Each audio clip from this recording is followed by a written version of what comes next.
A judge has denied bond for a man accused of murdering his ex-girlfriend after she recently broke up with him. What investigators say he revealed about the shooting during his chilling confession, and who else he told officers he would have killed. On December 20, 2022 at 7:40 a.m., 23-year-old Sha'Dayla Johnson was heading to work when she was confronted outside her residence by her former boyfriend, 23-year-old Carlos Lamont Jones. After only 5 months of dating, he fatally shot Sha'Dayla 15 times with a semi-automatic gun that he purchased a week prior because she did not answer his texts or telephone calls. His only regret is that he didn't also kill her father. How could someone be so heartless, and what would make a person throw their entire life away because someone they just recently started dating no longer desired to be with them? Welcome to Viral Crimes. Subscribe and hit the bell icon for more stories. This story takes us to Melbourne, Florida.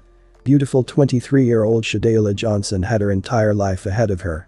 She was described as an old soul that was wise beyond her years. Sha'Dayla was stunning with a smile that could light up a room. Sha'Dayla had wonderful energy and was very kind. She was the type of friend that you could count on. You are so cute.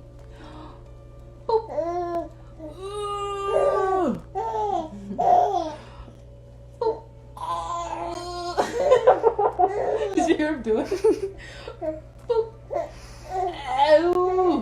She was described as someone who always gave people the benefit of the doubt. She had dreams for her life, but sadly, she would never get the chance to experience all that life has to offer. On the morning of December 20, 2022, at around 7:48 a.m., officers from the Melbourne Police Department were called to Colbert Circle in Melbourne, Florida, in response to a 911 call that reported a victim who had been shot. Officers discovered the victim, Sha'Dayla Johnson, lying face down and unconscious on the floor of the carport when they arrived on the scene. It appeared that Sha'Dayla had many gunshot wounds, most of which were located in the back of her body. This leads one to believe that she was shot while she was walking or fleeing away from the person who committed the crime. Sha'Dayla was transported by paramedics to the Holmes Regional Medical Center, where advanced resuscitation attempts were provided. Unfortunately, despite these efforts, she was unable to be resuscitated and passed away because of the gunshot wounds. According to Torrance, Sha'Dayla's father, he was relaxing in the chair in his living room just before the shooting took place, while his daughter Sha'Dayla was getting ready for work in the next room. Sha'Dayla left the house and made her way to her car at roughly 7:40 in the morning in order to go to work on time at 8 o'clock. She headed out to her vehicle to drive to work. After a few seconds, Torrance heard what sounded like a succession of gunshots, which prompted him to instantly jump off the chair and look out the window of the living room. When Torrance peered out the window, he saw Carlos standing behind Sha'Dayla's car and looking in the direction of their home. He only saw Carlos from the chest up. Because Carlos had been in a relationship with Sha'Dayla for the last 5 months, Torrance was able to recognize him. Carlos's car was parked behind Sha'Dayla's vehicle, blocking it in the driveway. Torrance went outside the front door to see what was going on. Once outside, he observed that Carlos and his vehicle had disappeared, and he found Sha'Dayla lying face down on the floor of the carport in a pool of her own blood next to the front of her vehicle. According to Sha'Dayla's father, Sha'Dayla and Carlos previously lived together, but the two of them got into a heated argument and they broke up 2 weeks before the murder. She moved back in with her father. Carlos had been continuously calling and harassing Sha'Dayla in an attempt to convince her to continue their relationship, but Sha'Dayla refused to speak to Carlos and would not communicate with him in any way, even ignoring his calls and messages. In the afternoon of December 19, Carlos made his last effort to get in touch with Sha'Dayla, but he was unsuccessful, so he showed up to Sha'Dayla's father's home and shot and killed her while she was preparing to leave for work. Carlos entered the lobby of the Palm Bay Police Department and voluntarily turned himself in at around 11 a.m. He made an unprompted statement that he was looking at potentially 35 years in jail, but he did not clarify as to why. Carlos provided a complete confession to investigators in which he said that earlier that morning, he decided that he would murder Sha'Dayla.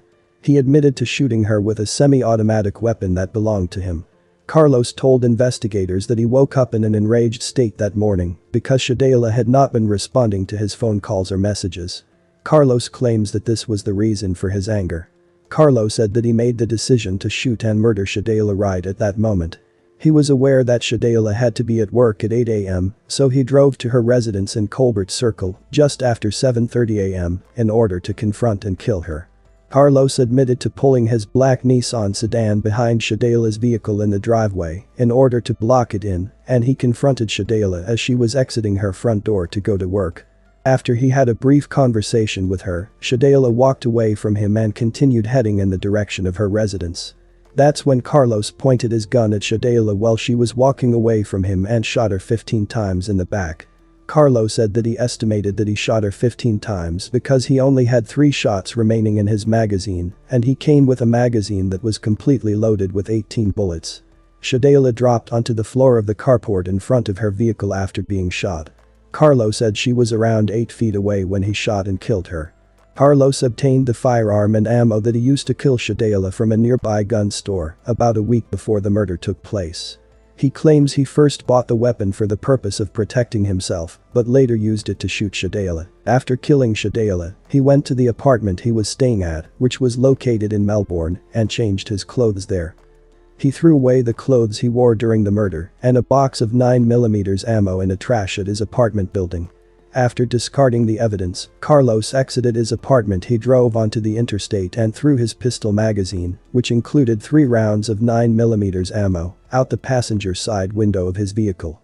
After that, discarded his semi-automatic weapon in a storm drain at another location. Carlos said that his mother called him a few hours after the murder and begged him to surrender, so he did what his mother asked and turned himself in to the authorities. When asked whether he felt guilty about what he had done, he answered no, and added that if he had to do it all over again, he would have murdered Sha'Dayla and her father, Torrance. 23-year-old Jones was arrested by Melbourne police and charged with premeditated first-degree murder. Developing at 4, a young woman is dead and her ex-boyfriend is accused of killing her. The situation unfolded early this morning in Brevard County. West 2's Scott Heidler is live from the scene in Melbourne with brand new details tonight. So Scott, what did you learn? Well, Melbourne police just have identified the 23-year-old victim, and the suspect, her boyfriend, turned himself in to authorities just a little bit ago.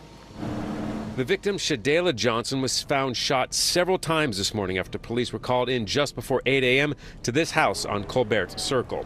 Fire rescue immediately performed life-saving measures on arrival, but Johnson did not survive.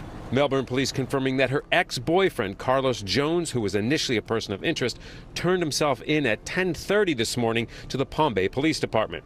He was arrested by Melbourne police, charged with premeditated first-degree murder. Jones is also 23 years old.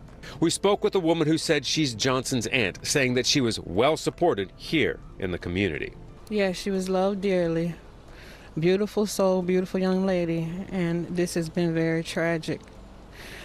I just can't say no more, sir. Detectives and crime scene investigators focused on this vehicle soon after being called in, and CSI removed bags of evidence from the scene to determine what led up to the shooting. The first time since he surrendered to police yesterday, a Melbourne man saw a judge on a charge of first-degree murder today. Good afternoon, I'm Greg Wormuth. I'm Darlene Jones. Police say the suspect's ex-girlfriend was shot with a semi-automatic pistol that was purchased only a week ago. We first told you about this shooting here on Colbert Circle on Eyewitness News at noon yesterday. Channel 9's Melanie Holt is live at the Brevard County Jail for us this afternoon. And Mel, you learned chilling new details about the shooting, what police say the suspect did next. Investigators say shortly after this shooting, the suspect began tossing evidence. Later, they say he confessed to shooting his girlfriend after he tried but failed to get her back.